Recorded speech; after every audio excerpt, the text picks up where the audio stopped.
Hello everybody, this is officially race weekend.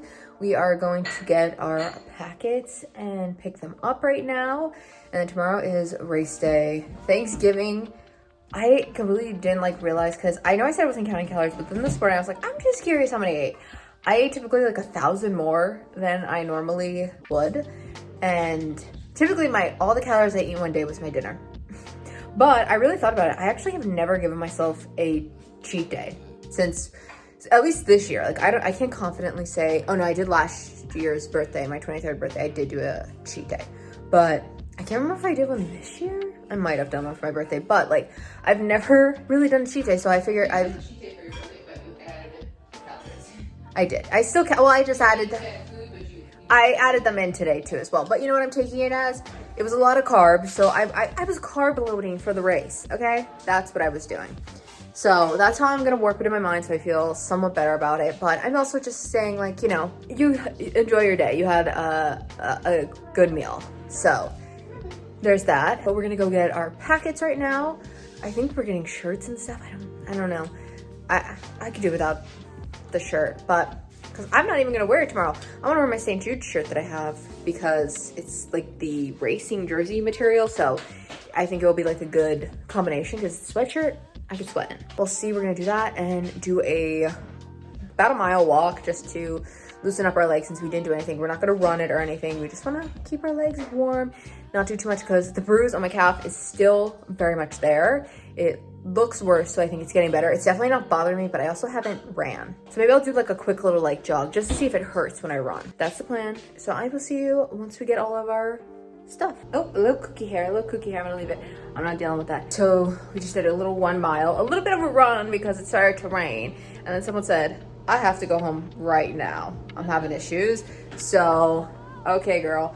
And then, it wasn't me. And then also we got our little packets and stuff. I got a shirt, I don't know if I'm gonna wear it. I don't know, it's yellow. I don't know how I feel about yellow. I don't have anything yellow in my closet. Yellow's my color that I'm so I don't know, we'll see. That is it for today.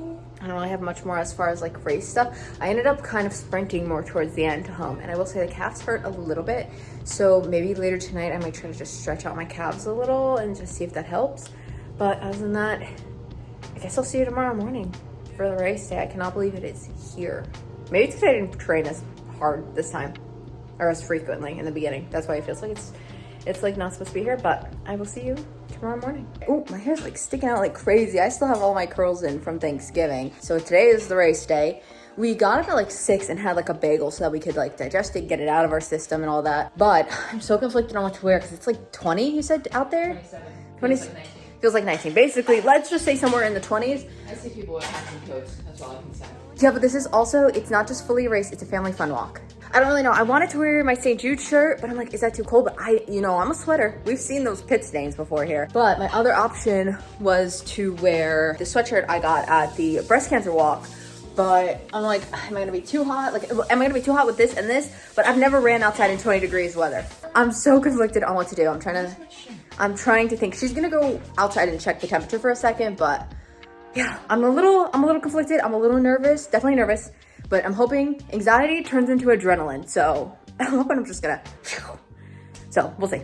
I have no clue, but I'll check in once we're fully dressed, because we do have to get going. I'm wearing the sweatshirt. We're headed over. It's a little cold. I'm going with the big blue headphones. I'm drowning everybody out.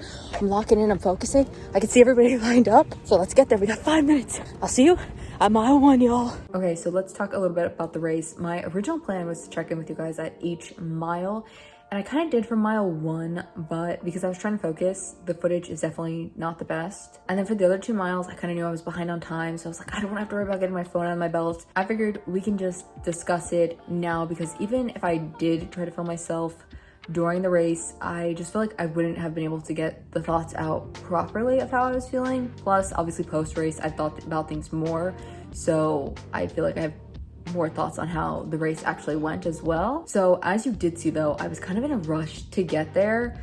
I didn't get as much time as I would have liked to really warm up, and I thought I timed it all out right, but no, I ended up having to sprint to the starting line.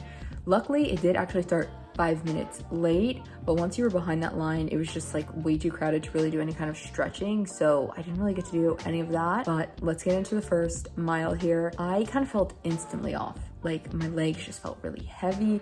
And I do know typically, sometimes for me, once I run on them, like, and I keep going like the second or third mile, they will start to feel better. That really wasn't the case for the race, of course, because, you know, why not? Literally a quarter of a mile in, I knew this was not going to be easy at all because the cold air just absolutely wrecked me, which we will talk about more. The first half of the mile was going downhill, so I felt pretty good. I was completely on pace, but as soon as it started that next half, it was just a slow and steady incline up a lovely hill. So obviously very tiring for me, and then doubly because I was still just trying to get my breath back from how cold the air was outside. That ended up causing me to finish the first mile in 15:18, and I tried not to let this shake my confidence because I knew that the third mile was hopefully going to be the easiest mile in terms of like it's mostly downhill and pretty flat, and then I can maybe make up some time there. The best part of this was that when I was going into the second mile and I had like rounded the corner, I saw they were giving out cups of water, which was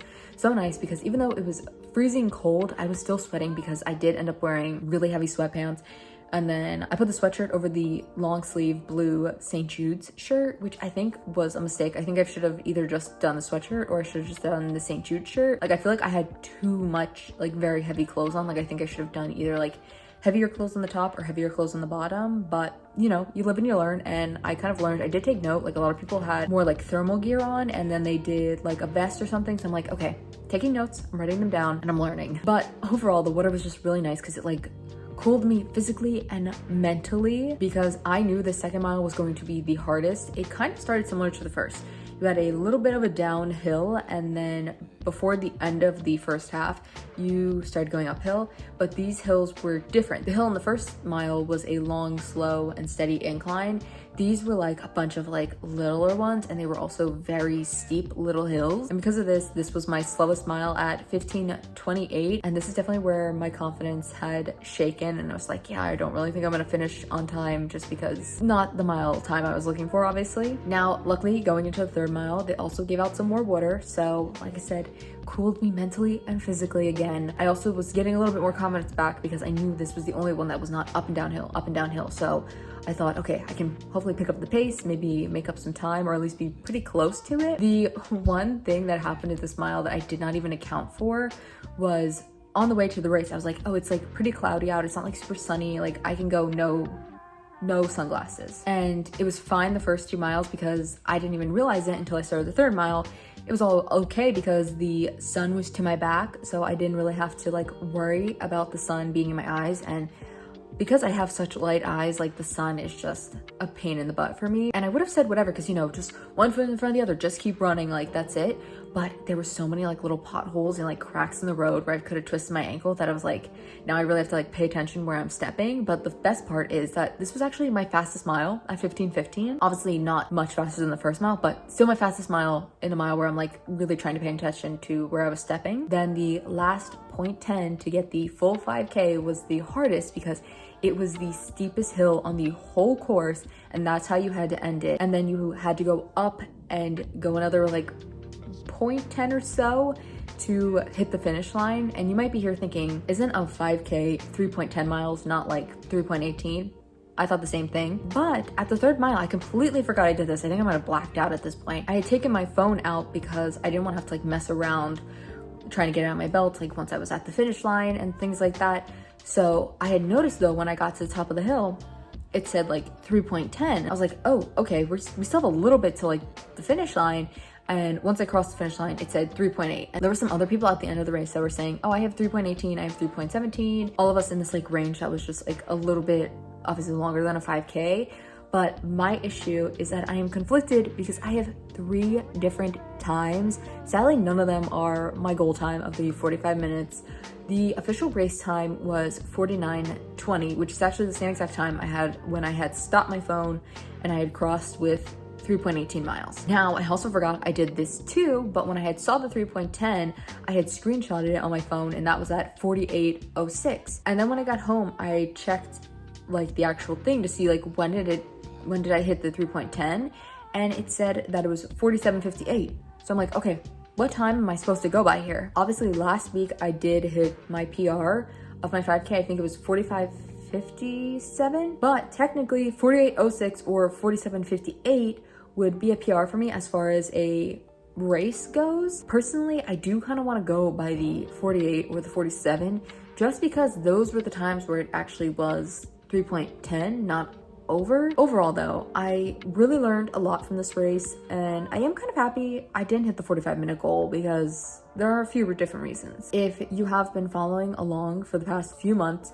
you know that I had a point where I really fell off with working out. I was not doing the best, and then when it came time to train for this, I was supposed to do, I think, like 8 months or so of training, and I know the entire first month I completely missed. I also did not really have a training plan. I know the first race I did the like couch to 5K kind of, but at that time I think my knee was acting up really bad, so I didn't like get to complete it fully. And I thought, for this, why don't I just try going out and running? So from all that though, I kind of learned that I do think I would benefit more from having a plan. I don't think the going out and running was a bad thing, but just in general for me as an overall person, I know a more structured plan and knowing what I'm gonna do benefits me. I also definitely learned, and I already knew this, but like it really hammered it in for me this time, that if I want the results I want, then I need to be consistent. Like, it's not just gonna come to me. Like I did say, I obviously know that, but you know,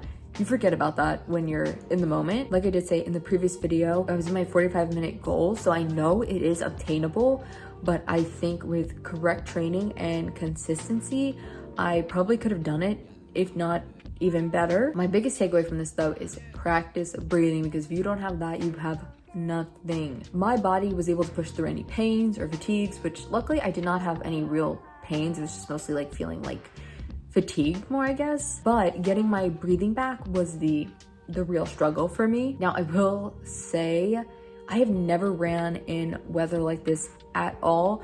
All the outdoor runs that I had done in this training were like the most perfect fall days, like not too hot, not too cold, like legit perfect running weather.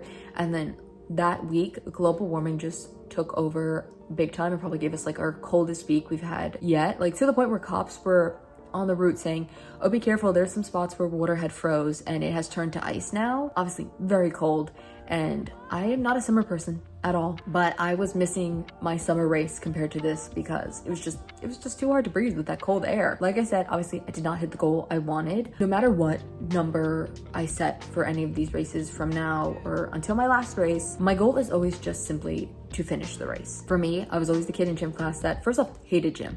There's that.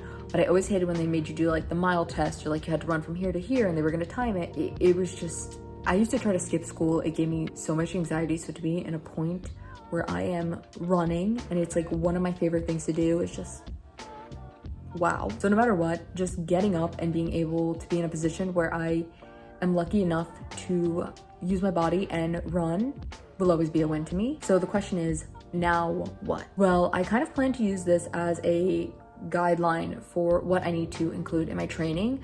I think putting intervals in will really benefit me because I kind of did enjoy doing them when I did do the couch to 5K.